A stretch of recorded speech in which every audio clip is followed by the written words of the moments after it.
Hello viewers, আসসালামু আলাইকুম। কি অবস্থা সবার? আশা করি সবাই ভালো আছেন। আমিও অনেক ভালো আছি। তো আজকে আমি আপনাদের সামনে চলে আসলাম একটা ড্রয়িং ভিডিও নিয়ে, যে ভিডিওতে থাকবে একটি ছোট্ট ঘর কিভাবে ড্রয়িং করতে হয়। আমরা অনেকেই গ্রামের দৃশ্য ড্রয়িং করতে পছন্দ করি, বা ছোট বাচ্চারা গ্রামের দৃশ্য আঁকতে অনেক ভালোবাসে। তো তারা অনেক সময় দেখা যায় যে ঘর কিভাবে আঁকতে হয় সেটা জানে না। তো একটা গ্রামের ঘর কিভাবে ড্রয়িং করতে হয়, তো সেটা আজকে আমি আপনাদেরকে শিখাবো। আপনারা দেখতে পাচ্ছেন আমি শুধু মনে করেন পেন্সিল দিয়ে লম্বা লম্বা দাগ টেনে টেনে কিন্তু একটা ঘর বানিয়ে ফেলছি। একটা প্র্যাকটিস হচ্ছে জীবনের সবচাইতে বড় একটা জিনিস।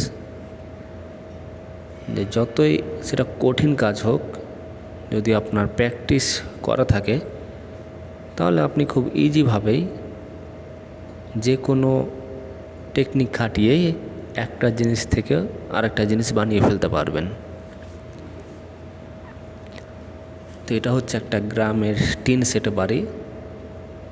আপনারা দেখতে পাচ্ছেন আমি ঘরটির ওপরে টিনের আবরণের মতো মনে করেন ড্রয়িং করে নিলাম, স্কেচ করে নিলাম।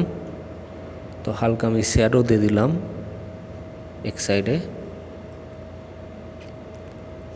আপনারা যখন ড্রয়িং করবেন, এই যে আমি যে শ্যাডো দিলাম, তো এটা কিভাবে দিবেন, আপনি পেন্সিলটাকে হালকাভাবে ধরবেন এবং ওই পেপারের ওপর হালকাভাবে ধরে ঘোরাতে থাকবেন। তারপর পাশে যদি একটু পানি থাকে, জাস্ট শুধুমাত্র পানিতে আপনি আঙ্গুলটা ডুবাবেন এবং আঙ্গুলটা তুলে এনে ওই পেন্সিলের যে জায়গাটিতে ঘুরালেন তার উপরে কালির ওপরে আঙ্গুলটা দিয়ে একটু ঘষবেন, শ্যাডো হয়ে যাবে অনেক সুন্দরভাবে।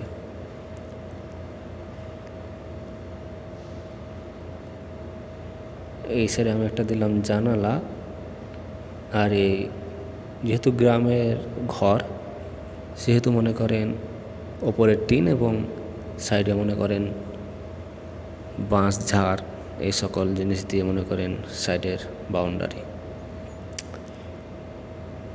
এটা আমি গেট বানালাম।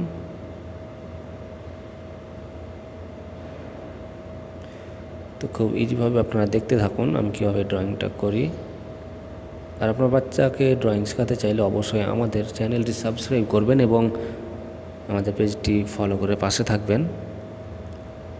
আর প্রতিদিনের ভিডিও পেতে অবশ্যই বেল আইকনটি বাজিয়ে দিবেন। তো দেখতেই পেলেন আমি কিন্তু ঘরটা বানিয়ে ফেললাম। তো এই হচ্ছে আমাদের মনে করেন গ্রামের যে ঘর হয়ে থাকে, সেই ঘর আমি ড্রয়িং করে ফেললাম।